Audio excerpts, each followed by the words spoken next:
Welcome to the Rural Revival Podcast. I'm your host, Deanna Larson.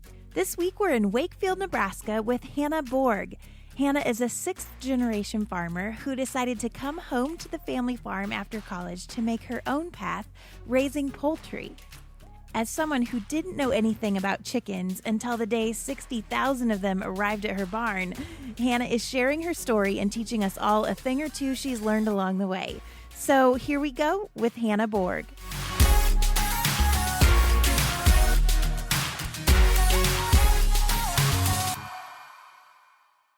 All right, well, we're here in Wakefield, Nebraska with Hannah Borg. Welcome to Northeast Nebraska. I'm happy to have you here. I'm glad to be here. Well, tell us a little bit about you. Are you a Nebraska girl through and through? Oh, my goodness. I'm the sixth generation here in Wakefield, Nebraska, so you bet I'm a Nebraska gal. I could tell you each generation, going all the way back to Carl and Anna coming over from Sweden. My grandma, who's 86, still lives on the home place. That's just a couple miles away from here. I could tell you about Wakefield and its beginning. I could tell you about our farm. My dad bought it about 35 years ago. I could tell you about Nebraska state history. We just celebrated Nebraska birthday this week. I bleed Nebraska red for sure. What did you love about growing up on the farm? Oh, what is there not to love? I guess the only thing I didn't love about growing up on the farm is all the gates I had to get open. But I think there's such a freedom to growing up on the farm. Like I said, we're only a couple miles from my grandma's, so I could hop on the four-wheeler and drive over to grandma's and take the back roads and play in the pasture, play in the water. Here, there's always animals to care for. There's always something going on. My dad has three brothers that farm as well. They all farm together.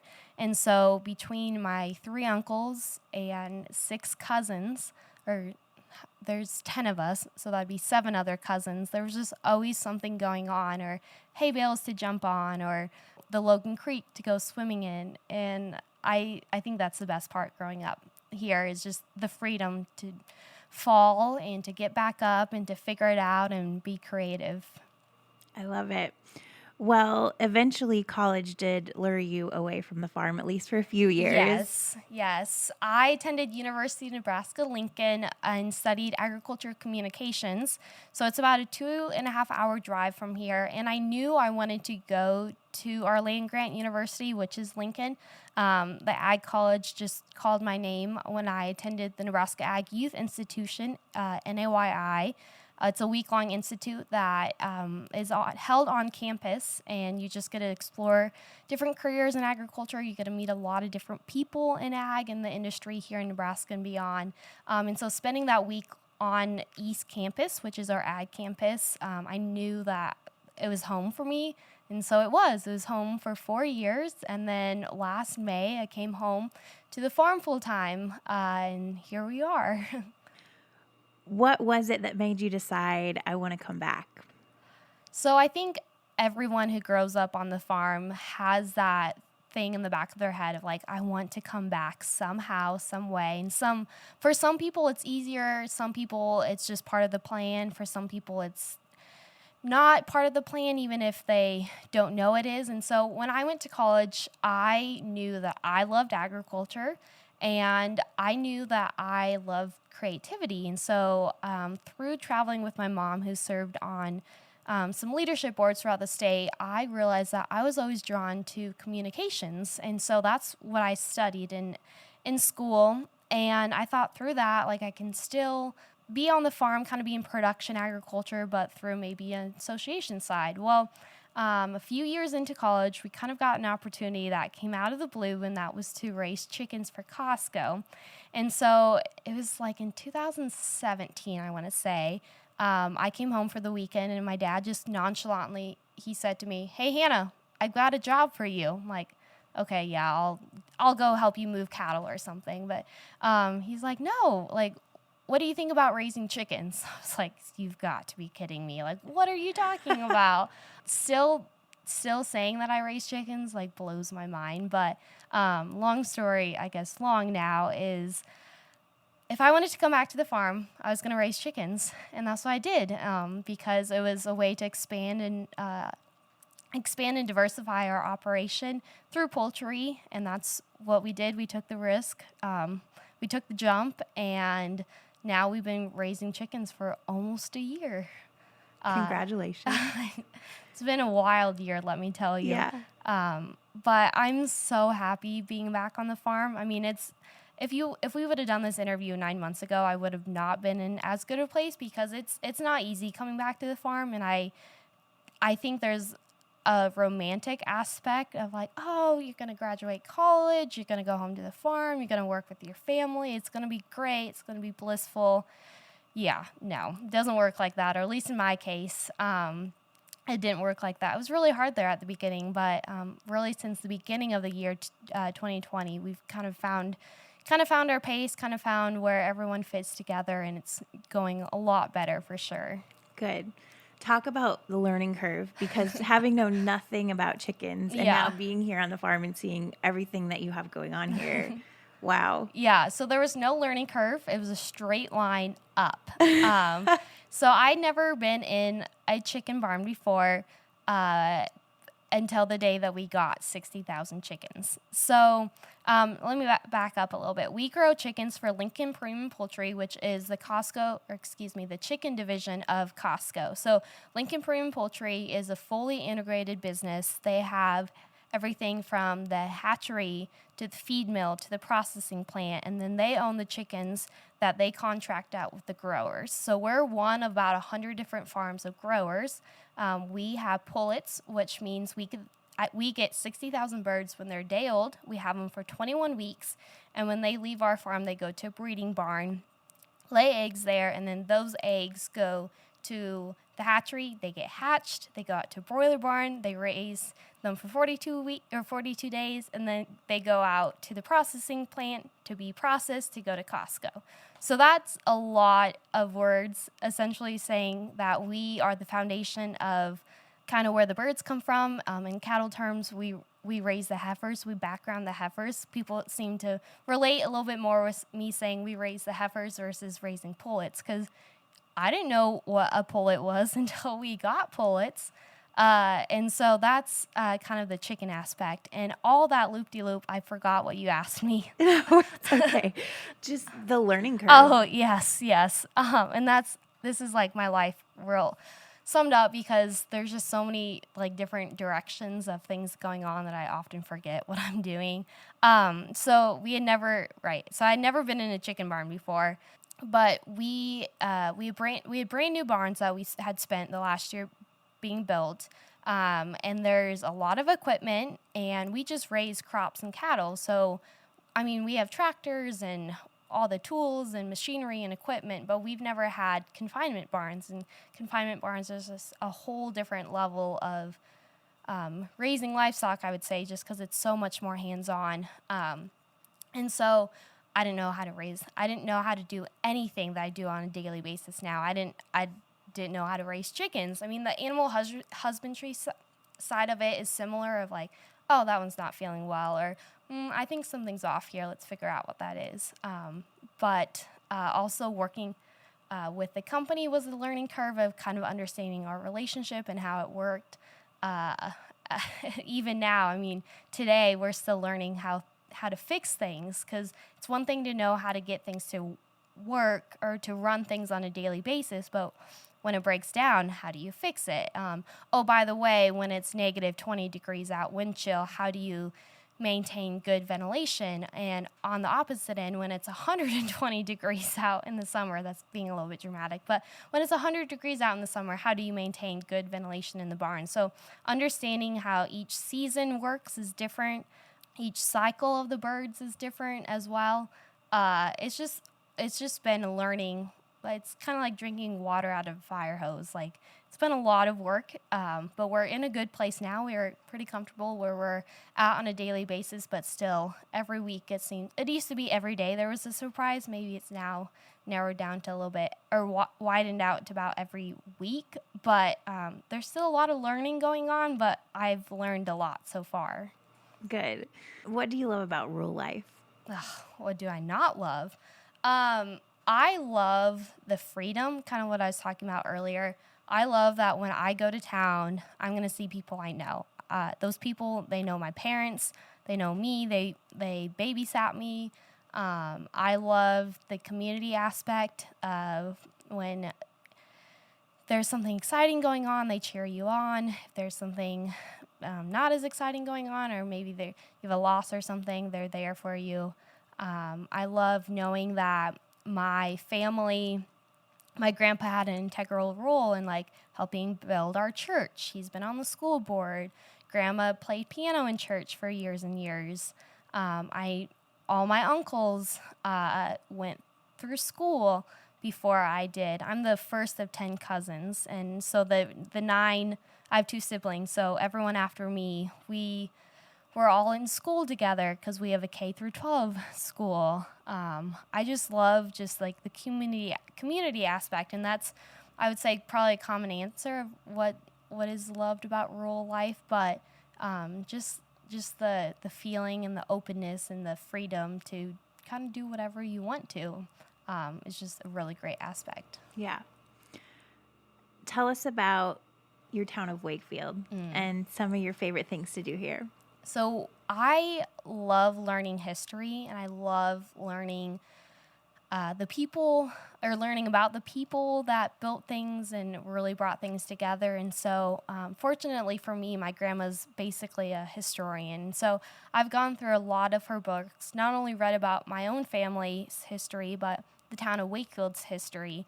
And I love Wakefield because it's always been a growing town. We've transitioned throughout the different years and always have worked together. So right now, something I really love about Wakefield, every Sunday night, there's a couples bowling league. And I am not officially part of the bowling league. I'm like the permanent fill-in. And I love Sunday night. A bunch of people go bowling together and have a good time. There's a really strong optimist group in Wakefield, and a lot of people have moved back. I'm kind of the youngest one in the optimist group, but a lot of people like with small or young families have moved back to Wakefield, and there's really kind of that rural revival of like, what can we do to make Wakefield grow? And someone's currently renovating a really big, old, beautiful building on Main Street because he wants to invest in that building and wants to invest in his business here and provide apartments on top of the building for people to live in. So I love Wakefield's just attitude of we're going to do what it takes to keep going, and we're a really strong community. And the town recently hired an economic director, and I think that's a really big step in continuing to grow our little town and just keep it going. And for the next generation, I came back from school, I'm figuring out where I fit in, and there are places for me to fit in because people like my grandpa and his generation made sure that the town is still strong today. How have you gotten involved in town? So with the Optimist group, I've gotten to know a lot of people and got to just get to know people in my own town even better because it's different when you come back to the town. That's something I didn't realize. But with our economic director, I recently did a video for her highlighting our town to submit a video application for the hometown makeover on HGTV. That video got 20,000 views in just a few days. It blew my mind. But just to put a simple 3-minute video together, showcasing some icons in Wakefield and some of their businesses, really got people excited about, oh yeah, I used to live here, I grew up here, and just got a lot of shares on Facebook. And it's not enough about the numbers, but it was really cool to see people get excited about seeing this video put together. And so I'm also involved in my church. I just recently got on a church board, which is weird for me because that's always been people older than me, but now I'm kind of coming into that cycle where oh yeah, I can raise my hand and do these things. So until really the beginning of the year, I didn't have the capacity to put myself out there because things on the farm were just really hard. Just the transition coming back was just a lot. And so since the beginning of the year, I've just been figuring out where I fit in. Another place that I just realized that I'm on another board. We haven't met yet, so that's why it's not on the top of my head. I'm on our depot committee. So Wakefield has 2 really cool museums. It's a train depot museum, and then also just at the library is just a general history museum of Wakefield. And I'm going to volunteer on this depot committee, and I'm hoping to kind of redo some of the websites and marketing and capture pictures of some of the history stuff. And I want to do videos with some of the older generation of Wakefield and kind of document some of those stories. So that's a lot of, again, a lot of answer to a short question, but I'm still kind of figuring it out, but I'm dipping my toe into figuring out where I do fit in my small town. Yeah. So you actually have a background in rural radio, right? Yeah. And how has that kind of helped you with what you're doing now? Well, I feel right at home in front of a microphone, and that's kind of why I feel the freedom to ramble a little bit, 'cause I love being in front of the microphone.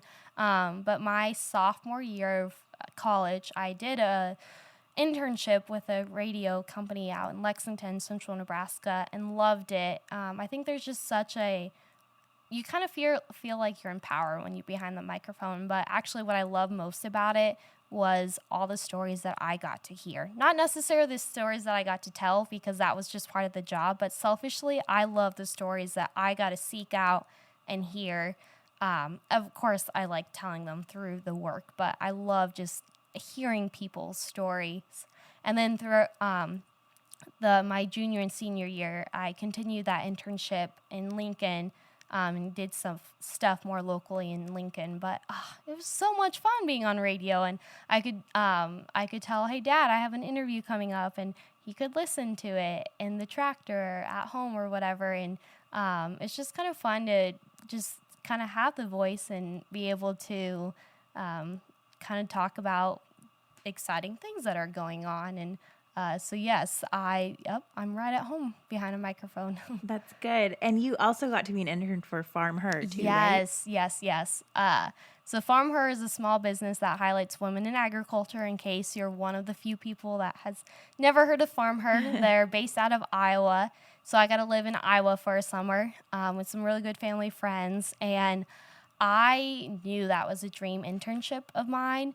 And they had never had an out-of-state intern, and I don't really know how, but they got me, and I loved it. Oh my goodness, I got to do a little bit of everything because it's a small business and a lot of people working there, so I got to see everything from the communications and marketing side to the retail side, and understanding how inventory works, and setting up at the World Pork Expo, and setting up at our own conference, and working with people through their sponsorships, and all aspects of it. I love, because I got to be hands-on.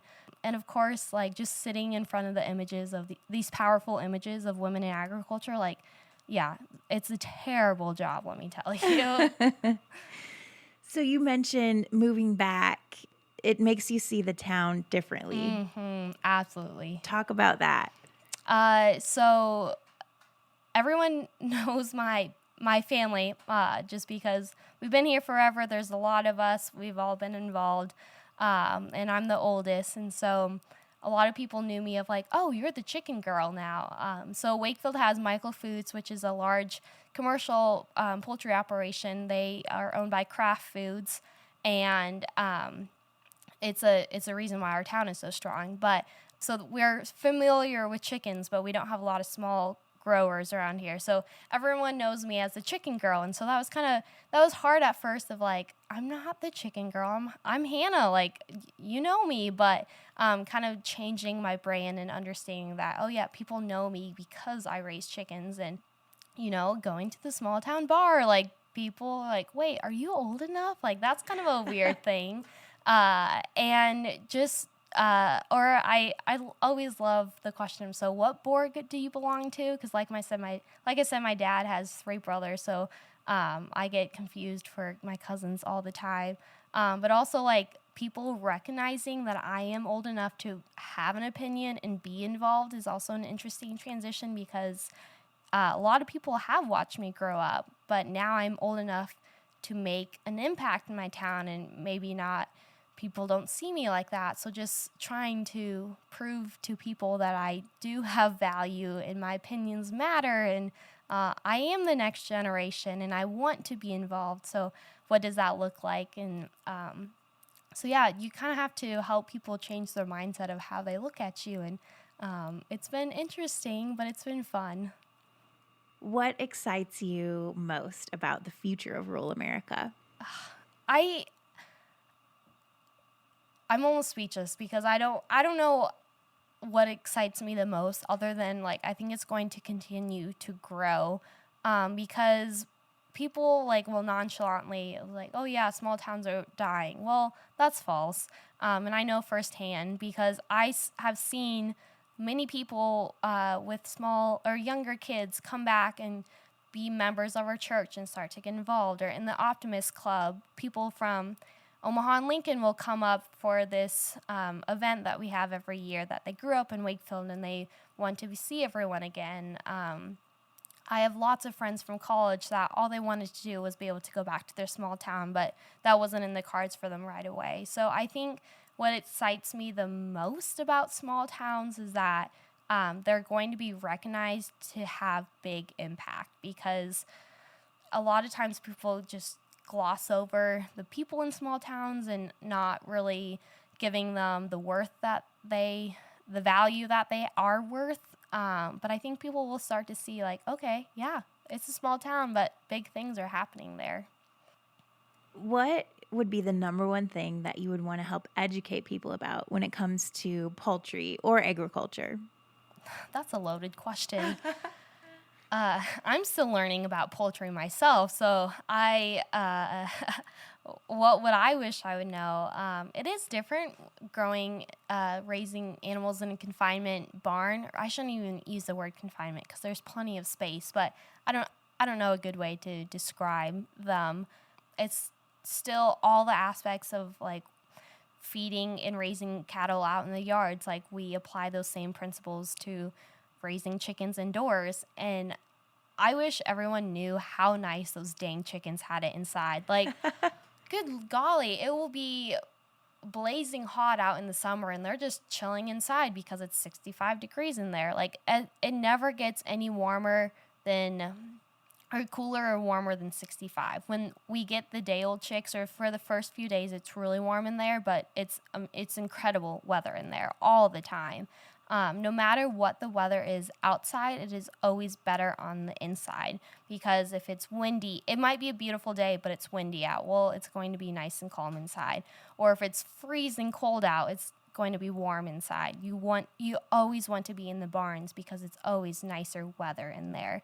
On a broader scale in agriculture, everyone wants people to know that like we're all farmers trying to do our best, and our best looks different for everyone. We all have different ways of raising our animals and raising our crops, but we're all doing it with a common knowledge of like, this is how we do it. This is the best we can do it with our resources, and everything's healthy. Everything's raised humanely. Like there's no question about it. And of course, there's going to be people that maybe don't have those same principles, but eventually their business will fail.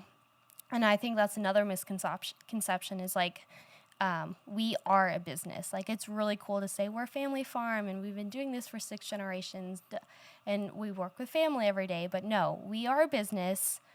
We have to make it work in the numbers to keep going every year. And that's the same for every family. It's a business, just like a plumber or a car salesman or someone having a store in town. Like, it's a family business. There's a romantic aspect to it as well, but they have to make it work. And same way with us. Like, we have to make it work in the numbers, and that's through taking care of our land and livestock. Well, what's next for you? You already have a lot going on, but So coming back to the farm, it was a lot harder than I'd imagined, just because the chaos of trying to figure out our daily lives with chicken is way different. Chores looks way different with chickens than it does with cattle or horses. The seasons look way different with chickens as it does with anything else. So we had no control over anything we were doing there for a while. We had no idea what to expect. We didn't know how to kind of handle the ebb and flow of our busy times and whatnot. So I didn't really have any brain space to really dream what was next, because I was dreaming to get through that day. I was dreaming to get through the next week. But good news is things are a little bit more under control now. And I say that hesitantly because anytime I say that, like, something will break or something will happen. But we're at the end of our second flock, which means we've almost been doing this for a whole year, which again blows my mind that I'm saying that out loud. But we've done a lot of work, and I made the intentional decision to focus on getting things under control and understanding the production of growing chickens before I let myself dream, because I want to be sturdy in my daily activities on the farm before I really let myself go off the farm. And maybe some people won't agree with like that mindset, but for me, my sanity, I had to like understand my role on the farm before I could do anything else. So what's next for me is being able to do more on communication work. This last week I got my first client. Yes. I'm working with a small business in Wakefield, she's a florist and does beautiful work.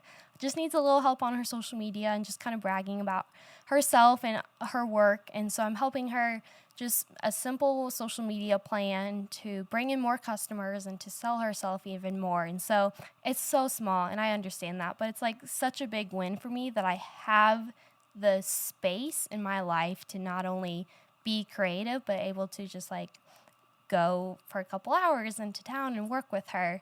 I also recently moved because, by the way, coming back to the farm is hard, but living with your parents is hard too, because my small town didn't have a lot of available housing. And so I moved at the beginning of the year, and it's kind of opened up that space to be able to breathe and think more creatively, because I have my own space, physical space. I just recently got a puppy, so I'm in the thick of the puppy stage right now. So none of that is one single answer for what's next, because I'm still trying to figure it out. And I'm not in a hurry. I'm giving myself a lot of grace to figure it out, because that's what I can do. Like I have figured out what my life looks like on the farm, mostly, almost a year in. I'm figuring out more things that I can do, more ways that I can be involved on the land and livestock side. And so I'm going to figure out more ways that I can make an impact in my town and more in the industry. And I don't have an answer for what's next other than I'm going to figure it out. And having a cute puppy kind of helps motivate you, because, I don't know, a puppy's fun. And now that season's changing and spring's coming, I opened up the barn doors in my horse barn today for the first time and let fresh air in. So I'm just really excited about what's next and figuring it out. Well, how do we follow along? I'm on Instagram and Twitter at It's Hannah Borg, ITS Hannah Borg. And I just post a lot of daily farm life and fun stuff that I'm doing on the side. And right now it's a lot of puppy pictures. I just got a golden retriever, Piper. She's sleeping right next to us. She was playing all morning, and so she's just taking a little puppy nap. And so social media, a lot of Piper right now, but it's a lot of farm stuff as well. Perfect. Well, we look forward to following along. Thank you for coming. Yes, thanks for being on the podcast. I loved it so much.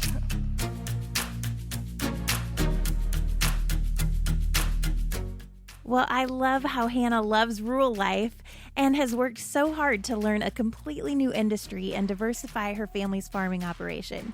I also love her commitment to her town and how she's getting involved there. Be sure to go check out the show notes and give Hannah a follow. Rural Revival has so many amazing followers on social media, and if you're not yet following, come join the party. You can find us at Rural Revival Co. on both Instagram and Facebook. And if you're looking for a great playlist, check out the Rural Revival channel on Spotify. Huge thanks to Hannah for being on the podcast, and thanks to you for tuning in. Have a great day, everybody.